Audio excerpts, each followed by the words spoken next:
2021 সালের আগস্টে তালেবান ক্ষমতা দখলের পর হাজারো আফগান যুক্তরাজ্যে আশ্রয়ের আবেদন করেন। তাদের মধ্যে প্রায় 33,000 মানুষের ব্যক্তিগত তথ্য ফাঁস হয়। ব্রিটিশ প্রতিরক্ষা মন্ত্রণালয়ের এক কর্মকর্তার অসাবধানতায় ইমেইলে পাঠানো স্প্রেডশিটে প্রকাশ পায় তাদের নাম, ঠিকানা ও পারিবারিক তথ্য। ঘটনার পরপরই বিষয়টি চেপে যেতে আদালতের সুপার ইনজাংশন বা এক ধরনের নিষেধাজ্ঞা নেয় ব্রিটিশ সরকার। প্রায় 2 বছর ধরে চলে গোপন পরিকল্পনা, যার আওতায় এখন পর্যন্ত যুক্তরাজ্যে পৌঁছেছেন 4,500 আফগান।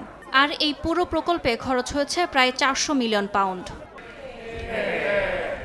ব্রিটিশ প্রতিরক্ষামন্ত্রী জন হিলি পার্লামেন্টে জানান, তালিকাভুক্ত 600 আফগান সেনা ও তাদের 1,800 পরিবারের সদস্য এখনও আফগানিস্তানে রয়েছেন। প্রকল্প বন্ধ হচ্ছে ঠিকই, তবে যাদের পুনর্বাসনের প্রস্তাব দেওয়া হয়েছে তাদের আনা হবে।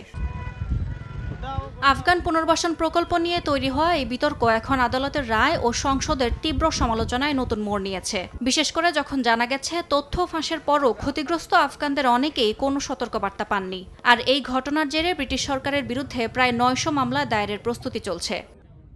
ইয়াসমিন অনন্যা, সময় সংবাদ।